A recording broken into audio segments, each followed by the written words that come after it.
Hello, I'm going to speak to you today about immigration in Canada. The world which we inhabit has never been better. Thanks to globalization, we have far fewer wars than we ever had, we have much less poverty than we ever had, and in general, life standard of living is improving across the globe. This cannot be uniformly applied to all countries, of course, but in general, things are much better than they ever have been. It's surprising in light of all this to see the growing trend of right-wing politics that has been gripping many Western nations. In Europe, we see we have seen the rise of Marine Le Pen in France, Geert Wilders in the Netherlands, and Mr. Hofer in Austria. This new trend is affecting other countries too, such as Finland, Denmark, Hungary, and even Germany. It also, it cannot be denied, has played a very large part, it did play a very large part in the Brexit result in the United Kingdom. These new movements use fear as a means of expediting their political agendas. And it's not, all of this is not only happening in Europe. If we look at the last presidential election in the United States, we can see that the trend has definitely spread across the Atlantic.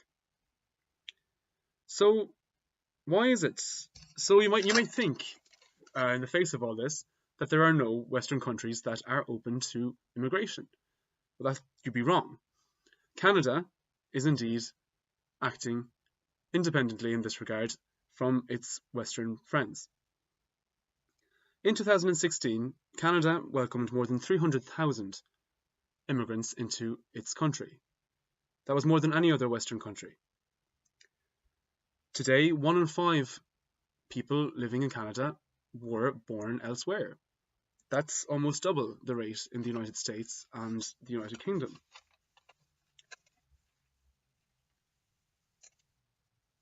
But all of this has not led to any national crisis. Indeed, quite the opposite. 80% of Canadians, according to a recent survey, say that they are in favour of the immigration policies that are in place.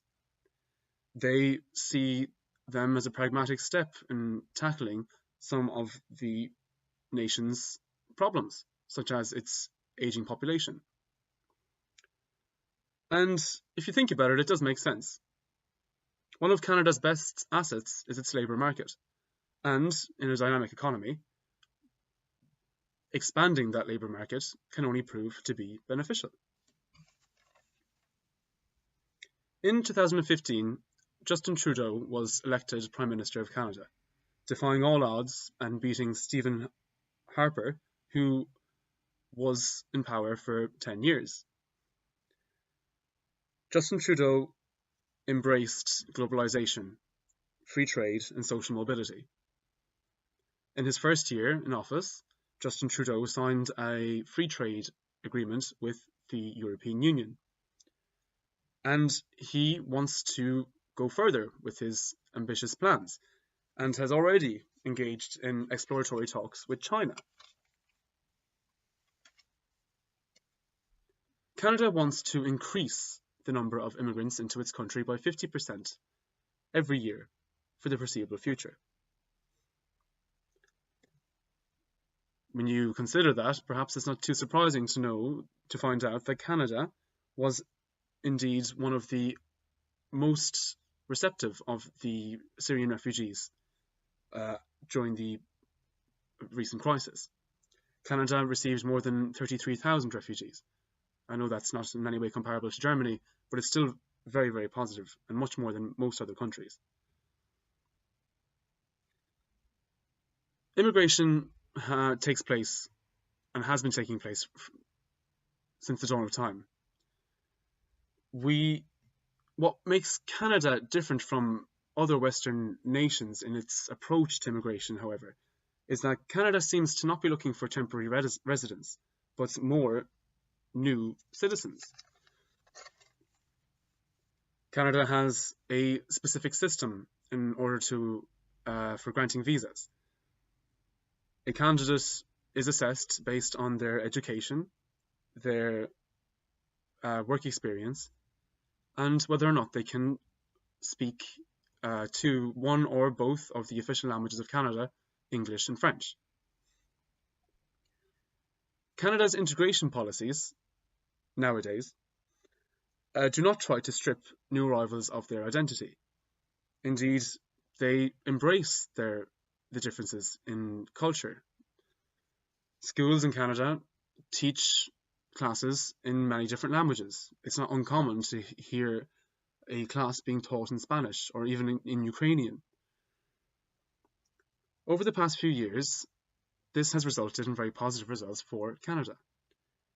The country has grown more than the United States, the United Kingdom, or Germany. Canadians, on the whole, have a very high standard of living. So maybe it's not that shocking to hear that the Canadian immigration website actually crashed from not being able to handle the amount of visitors after the Donald Trump election. You can understand now why too, perhaps, The Economist has praised Canada and placed them on the front page, upholding them as a bastion of liberty in a confused world. Canada isn't perfect, but in the face of populism, of the populism and nationalism that is gripping many Western countries, it is indeed a very positive alternative.